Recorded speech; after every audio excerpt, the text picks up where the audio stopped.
So today, I want to talk about fulfillment. Fulfillment from a science of mind perspective. And we all are seeking some kind of fulfillment. We're on a quest for fulfillment.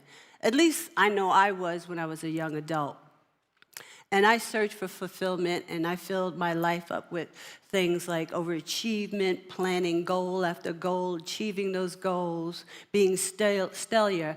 But then something in me was always missing. I was never satisfied for long. I just wasn't. That longing, that missing of something. And I didn't know what it was at the time because, again, I was agnostic.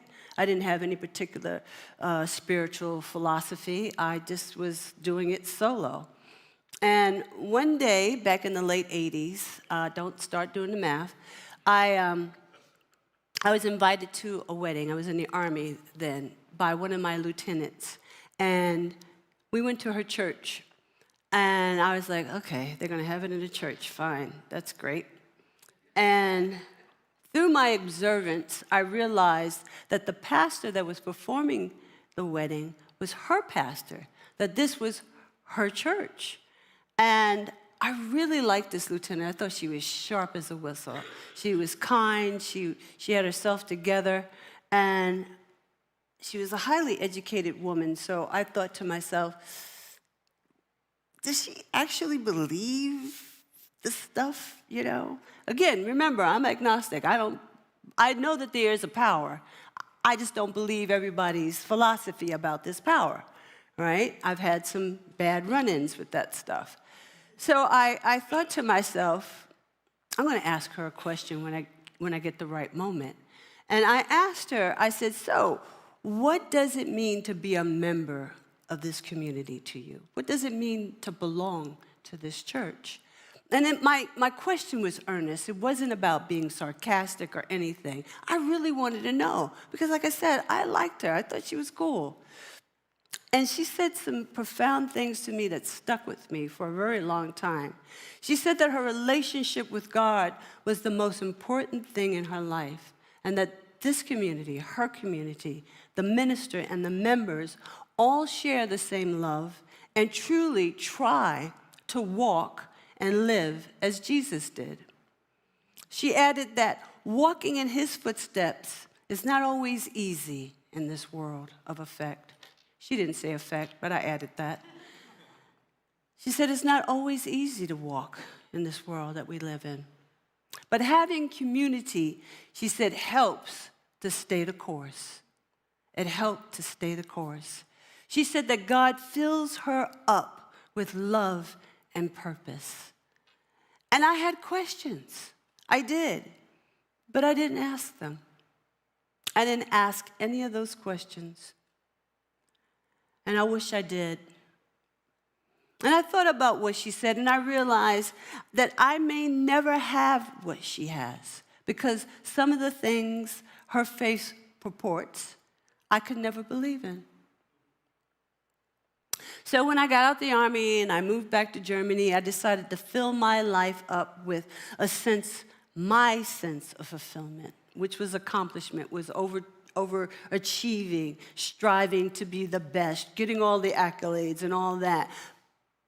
I got them. I was always good. I did my job well. Always did. But something was always missing.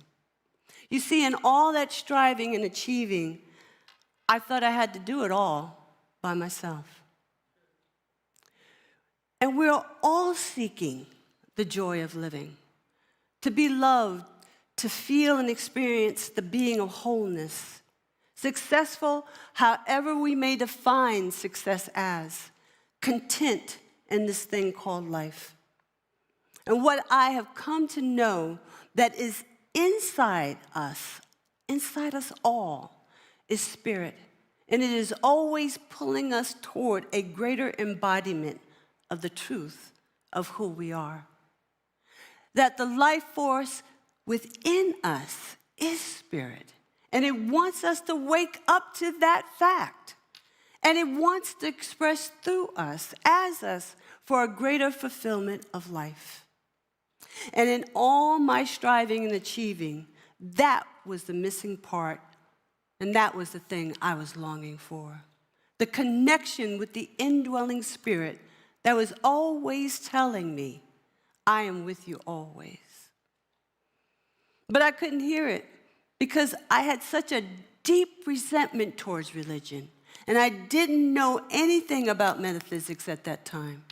And so I kept turning a deaf ear to that divine urge that was within me.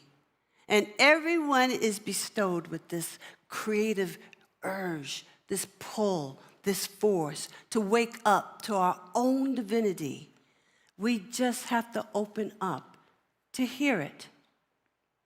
Ernest Holmes, the founder of the Science of Mind and Spirit philosophy, tells us that this divine urge is the inner desire to express life, the desire to do and accomplish more, to be more completely happy, prosperous, and well. It is part of that eternally progressive spirit of unfoldment. And it won't let us rest. That insistent voice that is calling us to be what we came here to be, which is to wake up to our spiritual potential of fulfillment every single day, and that we are never alone in this awakening. We never have to walk alone. Holmes said, everything must find fulfillment or perish. I was like, or perish? Dude, that's kind of harsh. It's a bit harsh. Can't we substitute maybe with stagnation or some kind of blockage, but perish? And yet, even with those descriptive words, those words are not life-affirming. And that was his point. That was his point. So that push is always there. That urge is always there. And it is a quest for spiritual fulfillment. And what continues to get in the way are all the obstacles that are in our life that brings us pain and dissatisfaction and discord. We're looking for a solution. And we search high and low for that solution, to find that thing or that someone that will be the ultimate solution, that will be the ultimate giver of our fulfillment. And so a lot of times what happens is we transfer that solution to our fulfillment to external goals of achievement, like I did, or to an individual or an organization or a methodology.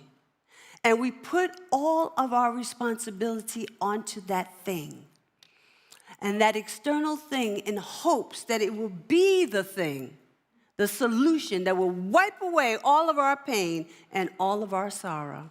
Many of us are looking for that quick fix. And that's why gurus and charismatic spiritual leaders and nowadays even political figures, would you go figure, are so popular. And they sometimes offer solutions to all that ails us, a quick fix. And so we look to them for those quick fixes, our salvation, for deliverance. And for those leaders that are truly sincere, they will help you. They will guide you. They will show you the way. But the help, the guidance, and the way will always lead right back to the inner work that you must do. You see, for those leaders that are not sincere, the ones that do not deliver, when they do not meet our expectations, when we are dumbfounded by them not filling us up, well, we're off to the next ashram, we're off to the next revival, the next center, or the retreat. We dump them like a hot potato. But even when we hear that we must go in, because you got to hear it. You got to hear it. Even when we hear that we must go within, the solution of our fulfillment lies within, that we are created to express life fully. When we hear that, truly hear that, we're hesitant to believe it. The power and the presence that we've been searching for all of our lives is within us, Some have come to believe a falsehood about themselves, that they are not worthy to possess such power and such presence. That's because of the pain and the struggle that we have experienced and suffered in our lives. They couldn't possibly believe that such divine goodness could be within them or for them. Remember, I am with you always, and all that I have is yours. Holmes tells us the first law of our being is that we are all created to express ourselves, and we need an object of that expression. When we fail to express, we repress, and that's what makes us sick. Life is made to fulfill itself. The next law of our being is that the ego must not be rejected. We must feel wanted, needed, and loved. Now, ego is not like the psychological ego. In metaphysical terms, the ego refers to the real consciousness of us, not the subjective aspect of our being, right? Our consciousness, our personality, what we're all viewing each other right now here. We all need love. We all need to be needed, and we all need that upliftment from one another. Spirit has already given us permission to live. And you are loved by Spirit. It has poured itself into your very being. But what does that mean for us? It means that the answer to fulfillment was never, ever somewhere out there. Fulfillment was never outside of ourselves. So our task then is to become so acutely aware of this fact, of this one fact. We must first acknowledge that the power for true, authentic change lies within ourselves, within our own minds. And fulfillment is more than just about material achievement. No, don't get me wrong. You should do that. Definitely achieve all your goals here on this plane. I don't want you to think I am anti-goal achievement. No, I am not. But it's so much more. You remember that old saying, wherever you go, there you are. Wherever you go, you take your current mental atmosphere with you. You know, I've heard, and sometimes I have said, I will be happy when I get the new job.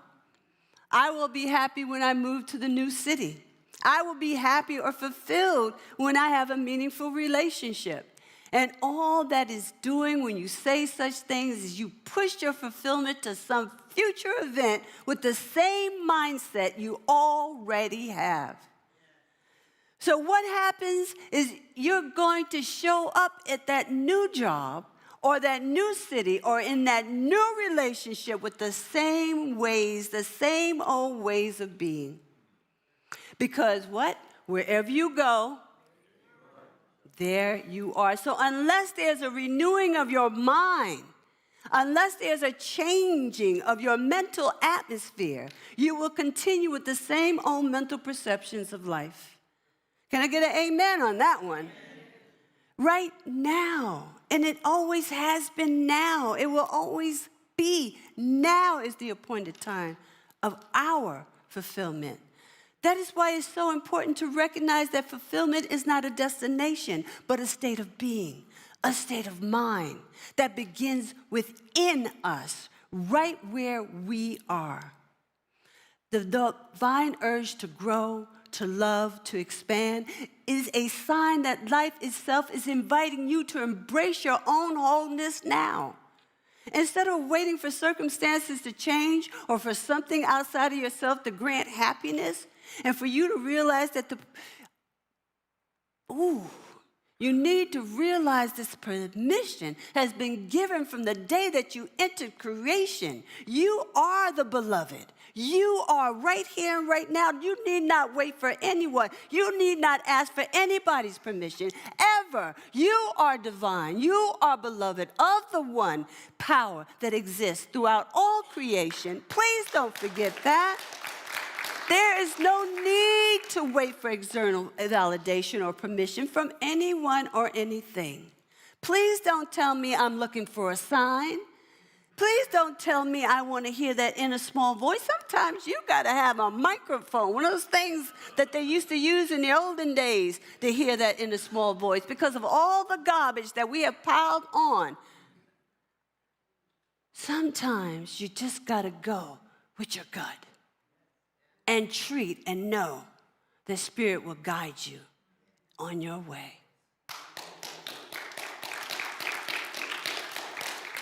Life does not determine when you are allowed to proceed. You do that because life has already given you the green light.